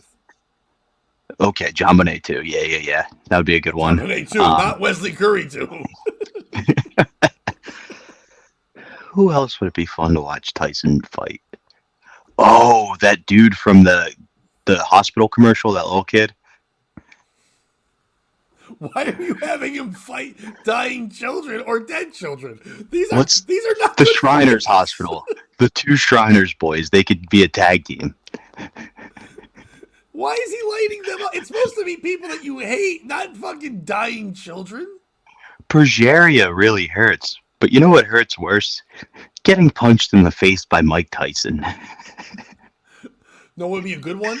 We dressed up Mike Tyson as a 16-year-old teenage girl, and we put him on Epstein's island. He has to fight his way off the island, and he just starts lighting up everybody that's there. Clinton, fucking anybody that was there, not Trump, he's just fighting his way off. Children, whatever. Tyson versus Fuck Island, dude. That's the show. Yeah. Who can survive Fuck Island with Mike Tyson? I like that. Season 8. Like, what season 8? How do we get 8 seasons out of this? How, like, if I feel like if Mike Tyson was on Fuck Island with all these guys, I feel like they would probably team up. Like, I don't know, they'd have to come up with some kind of strategy to beat Mike Tyson. Like, if Mike Tyson was hunting them down on this island like the Predator, and they had to like who would be the last surviving member of Fuck Island? Stephen Hawking. Why him? He's a genius, and he's got a wheelchair that's probably got rockets on it. But is Fuck Island wheelchair accessible? Like, does it have ramps and everything? Well, he was fucking people on the island, Dan. He was on the list, so he definitely. I suppose. And as somebody who's carried a person in that condition, you can't do it more than like 50 yards. So there's no way they were carrying him room to room on that island. Or he builds like exoskeleton legs, and then he gets up like robot style and fights Tyson with a robot body. Ooh.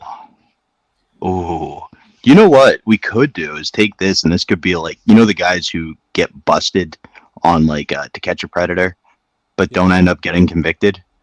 Their punishment could be a round with Tyson. Like, we could send all these guys accused of bad things, and they can go take their beating in the public opinion. And the public opinion is just Mike Tyson's nickname. And for the women who could do wrong, they get Mike Jake Tyson Paul. Can punch them. No, they get Jake Paul because he's a fucking pussy and it wouldn't hurt as much. That's who they fight. That's great.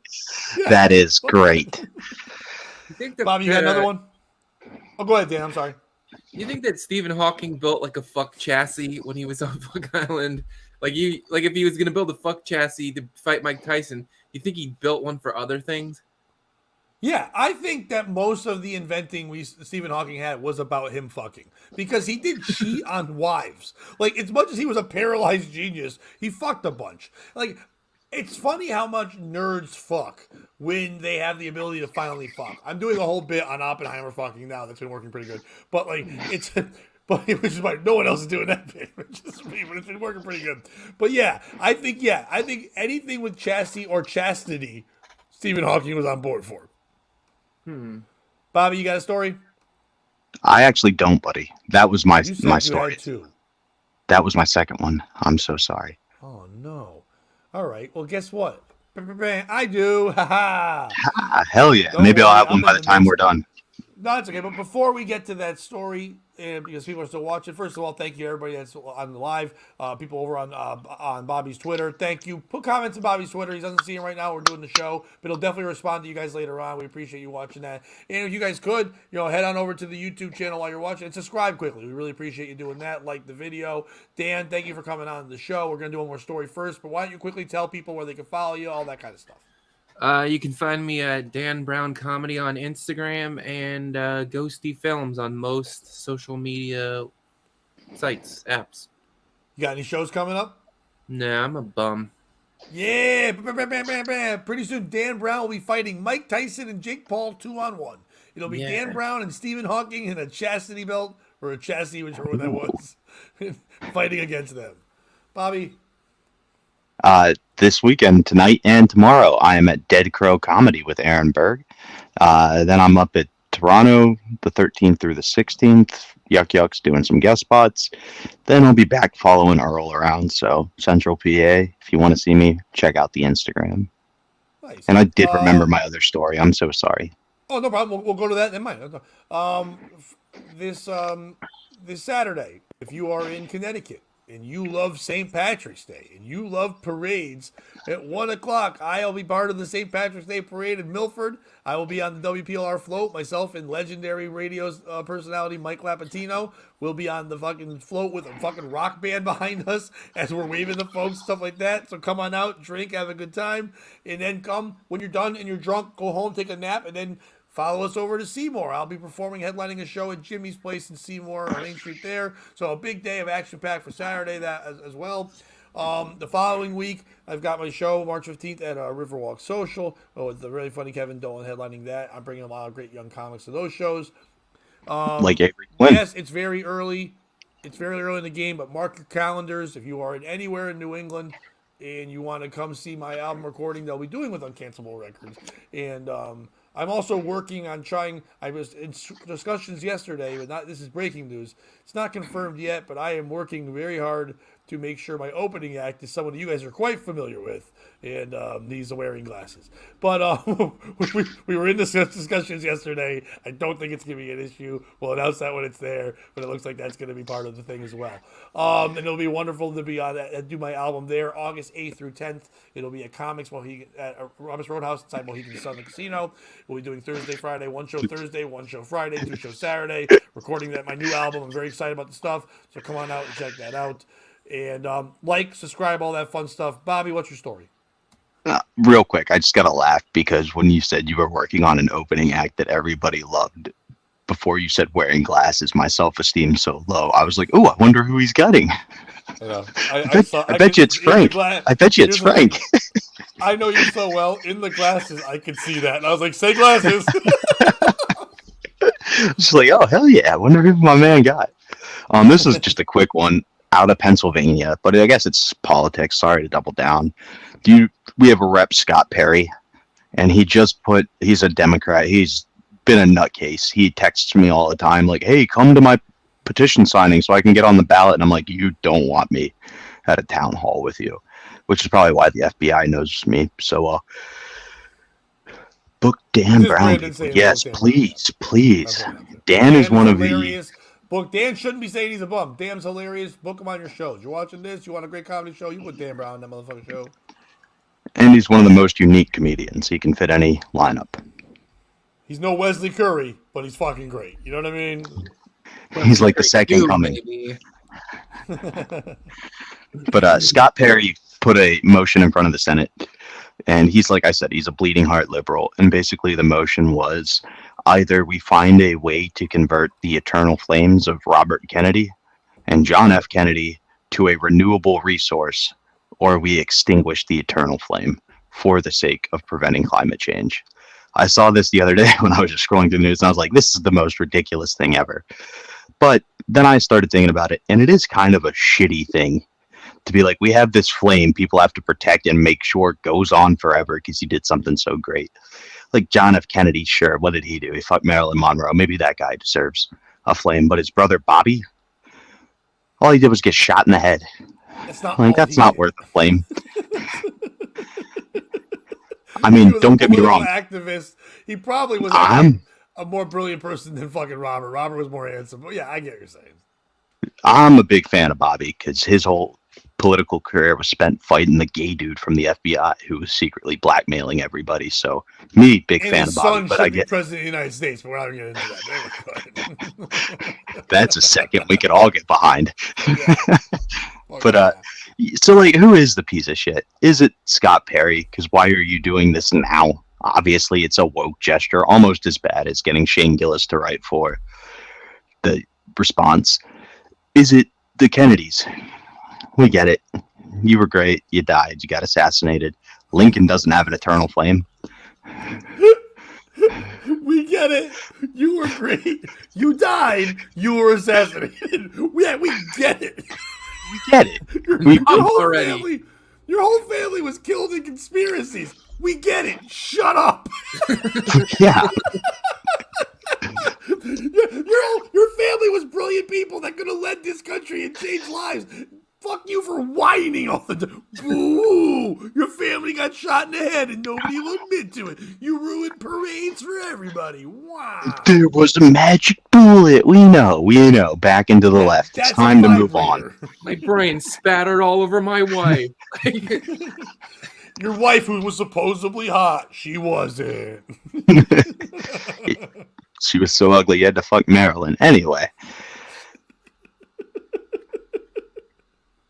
Who, by the way, I don't want to get into this again, wasn't hot. Marilyn Monroe was a chubby bitch. She just showed her tits at a time when people didn't show their tits. This is a side note real quick. I just thought you guys would appreciate it. I was reading a book on borderline personality disorder, and the first 5 people... Doing research.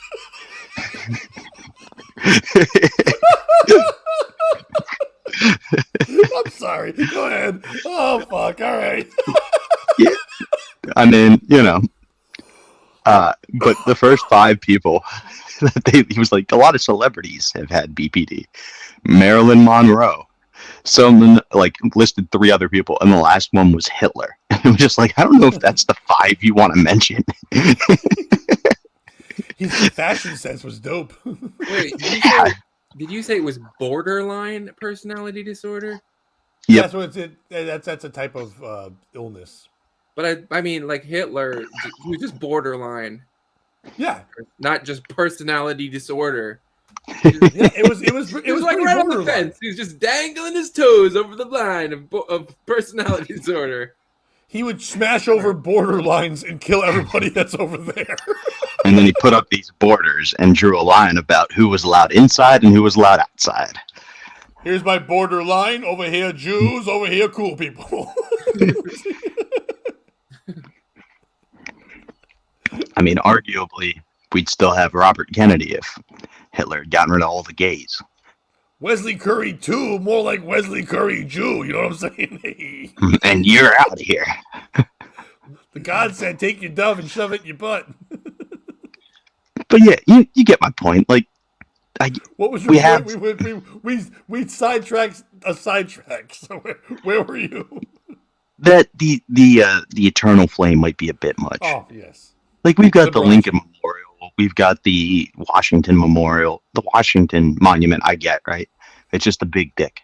Showing the rest of the world we got a big dick. That's all that is. Who's the piece of shit in this story? Is it Scott Perry?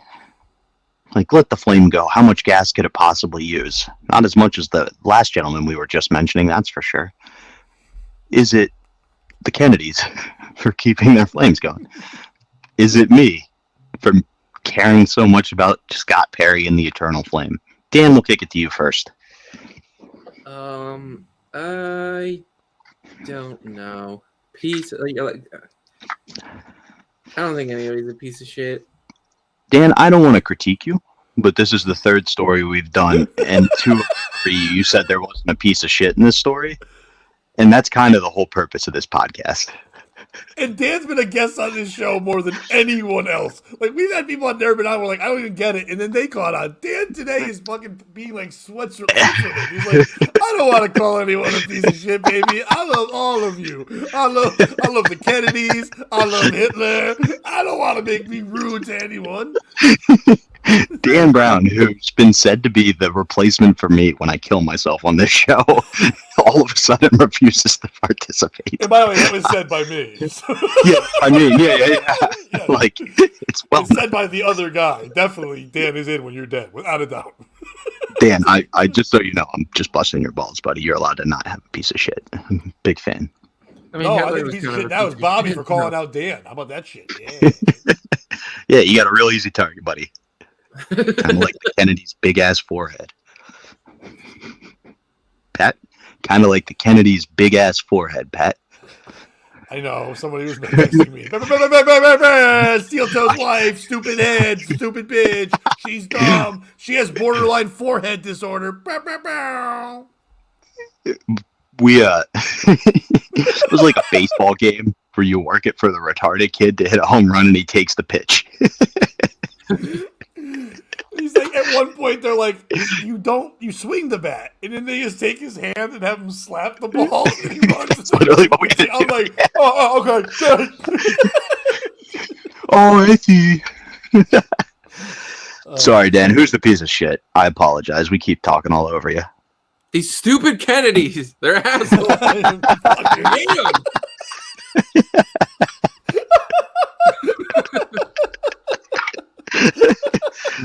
Can't wait for AI to clip that. Bobby, your AI is gonna say special needs baseball inspires the Kennedys to be smarter. I kind of see what you're saying, Dan, there with the idea of the Kennedys being that, like, it is true. And now we have to hear about them based off of the legacy, the two good ones who died. Like, both of the, mainly John, but to some extent Robert, are lucky that they died before their legacy got exposed. Can you imagine if John was around today to have Alzheimer's and just talk about all the puss he got while he was in the White? Like, the Me Too movement, the Kennedys wouldn't have survived. And then you got Robert running around, the vaccine's so bad. Should have vaccinated your brother or your uncle against the fucking bullet wound to the head. Too bad Pfizer doesn't make a vaccine for that. Pat, who's your piece of shit? All right. It's not Steve Perry, whoever the fuck you're talking about. That's the lead singer of Journey. I don't know how he's even involved in this, but fucking, it's not him. It's like, Someday that bullet will find you. Your wife will scrape the brains off the back of the car. My brain is gone in separate ways. It's not Scott Perry, whatever. You fucking talk shit with you, whatever you got to do. It's not whoever said the eternal flame. We know the eternal flame is Liberace. He was the eternal flame. He was the first gay, baby. That's who it is. It's Bobby. Because, Bobby, I got you on this one. You didn't have a story. All of a sudden, in 2 minutes, you recall the story. I don't know if you know this, Dan, but the thing Bobby does in the morning show is at one point he makes up a story. And then we talked last time about how what Bobby has to do is stop reading the story verbatim and pretend like that he kind of knows it. So at one point during that story, and never in the history of POS in years, Bobby went, oh yeah, I was looking at this story the other day. No, you were not. You are a liar. That was a great little fucking, red herring you threw in the bitch. You don't care. And that's why when Dan had nothing, you're like, come on, man, get in here. No one's going to believe I'm lying unless you say shit. But Dan couldn't find a piece of shit in your lies. You're the liar of this, and I win. I get 3 points, not for the jerking off, but for doing that. And by the way, side note, other piece of shit is the guy who shot the Kennedys. Stop shooting the Kennedys. Pat, that was a very thorough analysis, but I think you forgot one big thing. What? That you're talking to a chess player here, buddy. Who, yes, you are right. Checkers last week. Exactly. And today we were playing chess because on Wednesday you did point out that I read the story like a robot and that it would be too easy to tip it off. So I needed to kind of casually introduce the story. Mm-hmm. But I knew if I did that, you would instantly jump on it and be like, oh, that's the story Bobby made up. When clearly the more obviously made up story was Shane Gillis writing for the Republican Party. So you caught my red herring here. For me, the piece of shit in this story is I guess I could go with the same as you. The thing that keeps killing the Kennedys. Some would say there are two different things, but I would say it's all one part of having a militarized central intelligence agency. But what do I know? Well, Bobby, I can't call out the Shane Gillis story because with Shane Gillis, you know what that means. A good thumbnail, a good story, and people click on it. So I had to pretend that one was real no matter what. Oh, yeah. Oh, absolutely. You know what I mean? Do you know I know? That's why I made up a story about Shane Gillis. Because I was like, let's go back to the cash cow. Fuck. All right. You guys good for one more? Yeah, let's get one more. Dan, you ready? Mm-hmm. You ready for this? I want to do that. You think that's what you think that's what John Wilkes Booth said right before he did it? Yes. You ready for this? And then he actually did that. He's having a megaphone just like that weird like cheerleader one that's made out of paper. All right. Are you guys familiar with Anne Marie Tendler? Yeah, fucked her. You did? Mm-hmm. Dan, do you know who Anne Marie Tendler is? No. Well, if Bobby fucked her, then he's Eskimo brothers with one John Mulaney, because Anne Marie Tendler was the wife of John Mulaney, comedian John Mulaney, who recently went through a bunch of rehab and things a couple of years ago.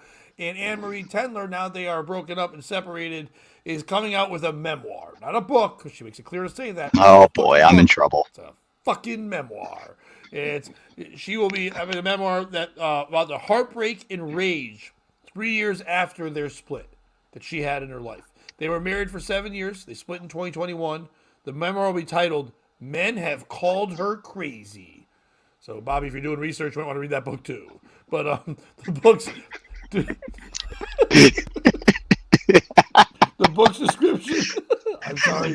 The book's description does not explicitly mention Mulaney or her former marriage, but it will cover her experience being hospitalized amid their split. She said on Instagram that the memoir will address the endless source of heartbreak, rage, and what makes those happen? Men. Fucking men. That's the only reason this woman's ever had a problem. Fucking men. The couple broke up 5 months after Mulaney entered rehab. Once he got his mind clear, he came back out and then broke up with this woman. Mulaney started dating actress Olivia Munn in 2021, and they're expecting a child that he just announced on the Seth Meyers show very soon. This woman's book and everything pushed on it is her talking about all the problems, all things, and without mentioning Mulaney in the description, doesn't stop mentioning that she was married to Mulaney and all these things there to sell a book. Who's the piece of shit in the story? Is it Anne-Marie Tendler for writing a memoir? She did live that life. I'm sure there was a lot of crazy things, being with a comedian who had super rise, but also dealing with cocaine problems and all that. She's allowed to tell her story. Anyone can write that. But at the same time, you're capitalizing on something from somebody who righted themselves again. Yes, you were involved in it, and you might say some shit, but who's going to dispute it? And you're doing it as the I Am Woman, Hear Me Roar thing a couple Me Too years late. So who's going to be doing that there? Is it John Mulaney for going, hey, you've been with me in all the hard times, but now that I feel better, fuck off, bitch. I'm going to go fuck Olivia goddamn Munn. You know what I mean? That you want to talk about a redemption story. That's a redemption story. Anne-Marie Tendler was not, she was no garbage. She was a decent looking, they called her like a multifaceted media person. I think she did some Broadway shit, whatever she was. You know what I mean? She was a nice enough lady, whatever, but she ain't no goddamn Olivia Munn. That's what I know. They say to a lot of addicts, you have to find a new addiction. I don't really like that when they use that in the AA and stuff. But if your new addiction is Olivia Munn, that's a good fucking addiction to have, to not drink and do coke anymore. Is it the people that published this memoir? I get it. If you got an idea of a book, but that means this woman came in. She says she's been writing this memoir for 40 years, her entire life. All men destroying her. But did anyone care about this woman's life? No, they only care about the part where she was married to John Mulaney. By the way, if we do the grandma test like we've done many times on this show, I love John Mulaney. I know you guys all know John Mulaney and think he's great. But it's not like your grandma knows who John Mulaney is. They might go, is that the guy who did coke? But they probably wouldn't even know that.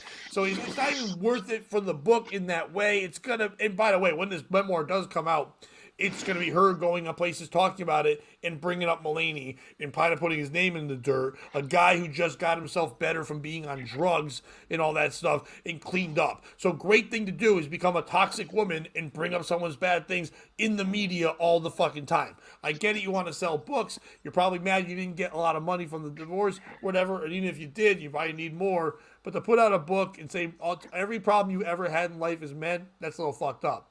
Or is it men? Because guess what?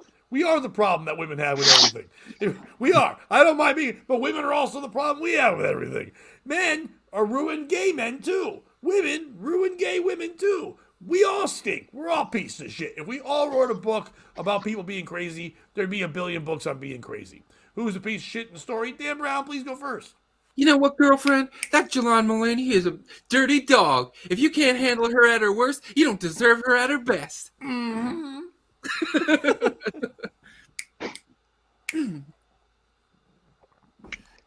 I like Dan Sassy, Black Snap.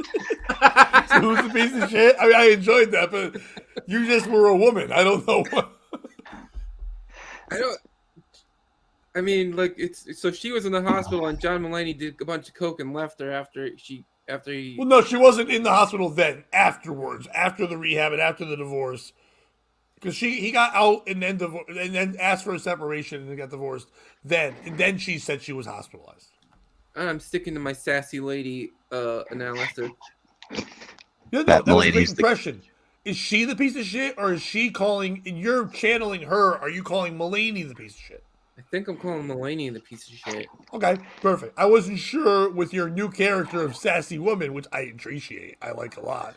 If it's SNL, if you need one more guy, Dan Brown's your guy. He does this great character. He's a sassy lady, and he hates a guy who used to write for you. and just don't make him choose who the POS is. Other than that, he's Ever. golden.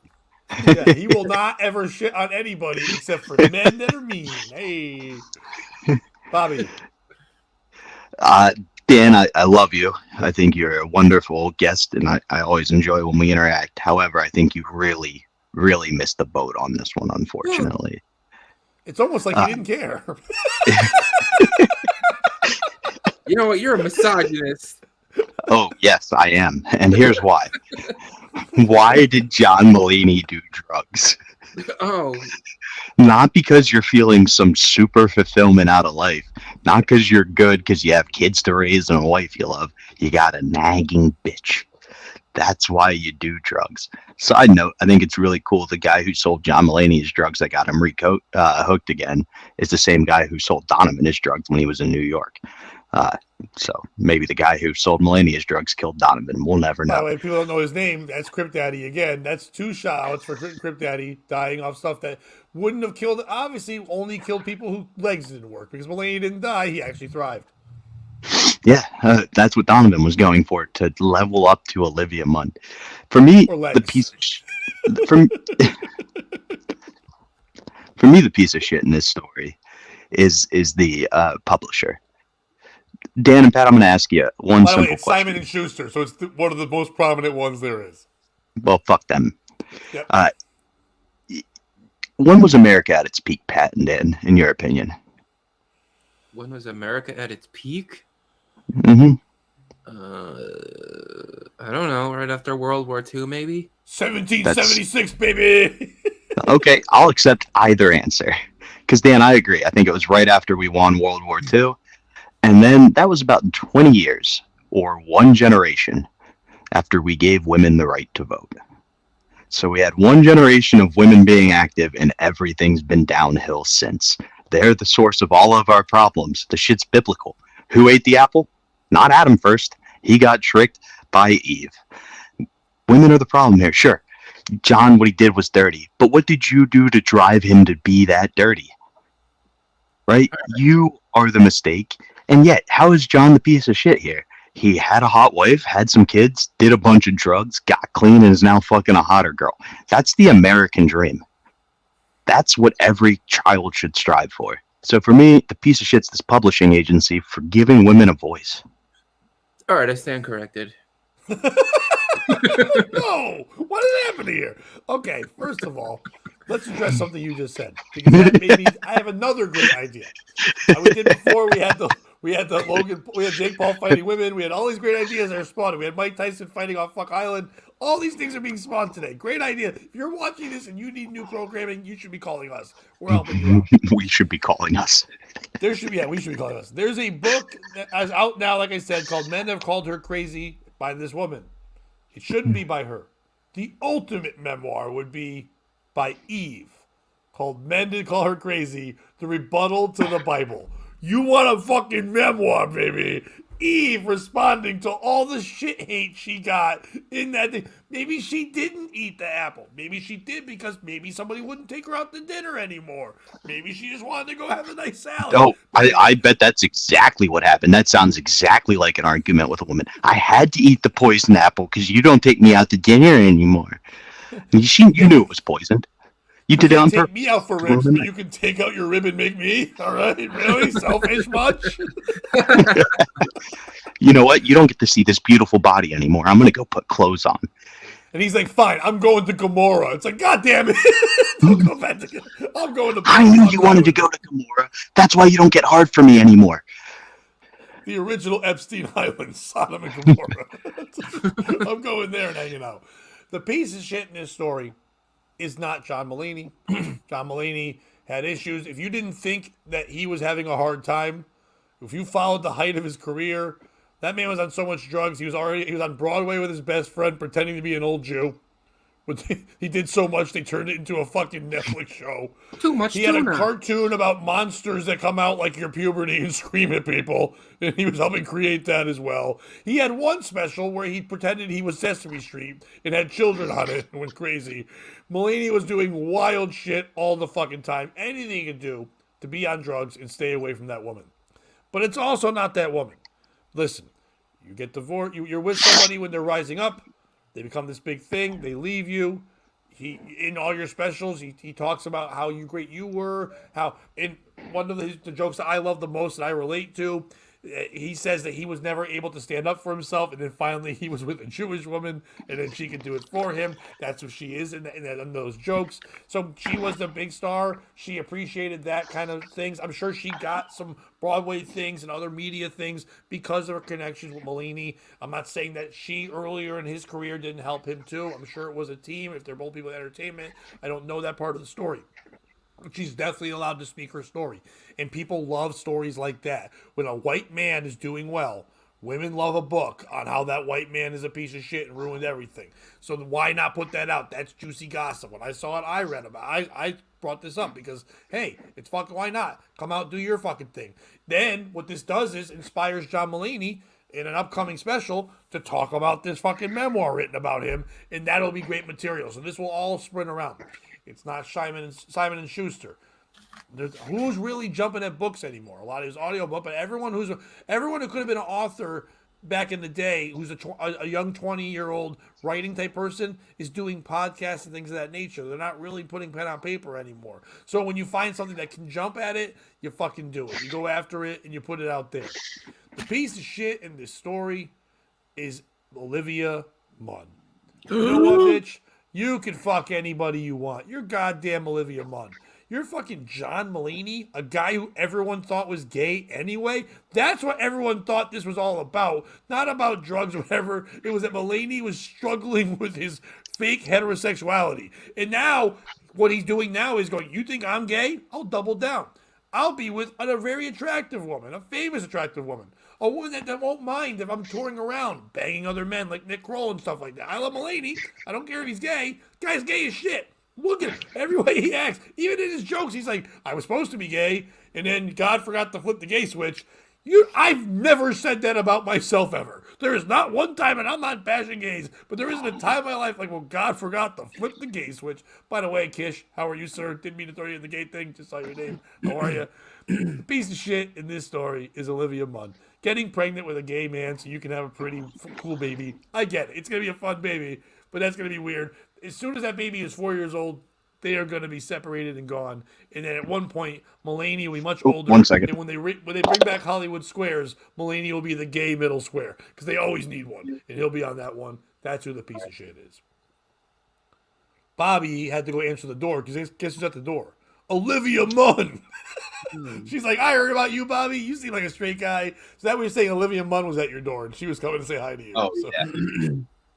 Oh, yeah, that bitch. Hang on 1 second. All right. Well, we're going to end the show right now anyway. So, want to thank everybody for watching today. We appreciate you. Monday, 8 a.m. again, every weekday morning, every Monday, Wednesday, and Friday, weekday morning at 8 a.m. Eastern time, we do this show. Tuesdays at 8 p.m., we do our regular POS show. Thank you for everyone watching. Kish, sorry you just jumped in now, but we'll definitely talk to you soon. Kish says hi to you, Dan, as well. Brandon, everybody that jumped in, Jim, Wesley too, Electric Boogaloo, everybody that was hanging out with us today, we appreciate you. If you're following us on, if you're watching us on Twitter, if you're watching us on Bobby's Instagram, head on over to our YouTube channel. You're watching it through the video there. Hit subscribe. Please get the notification so you know when the shows come on. We really appreciate you doing that. Like the video, bam, bam, bam, all that fucking shit there. If you're watching Steel Toe in the Morning, go fuck yourself. I don't know why I keep fighting with them. They don't know who we are. I've never actually watched the show. It's just fun to say. Bobby, have a great weekend in North Carolina. Have fun with the shows. I appreciate Thank you, sir. you being doing that stuff. Dan, you're not a bum. You're the wind beneath my wings. I think you're great. Thank you for joining us this morning. And Bobby, you like to end us every day with a fucking fun quote or inspirational type thing. So why don't you do that? Here's my inspirational type thing. Just because everybody calls you gay doesn't mean you can't do a bunch of drugs and fuck Olivia Munn. Well, Bobby and Dan have part of that.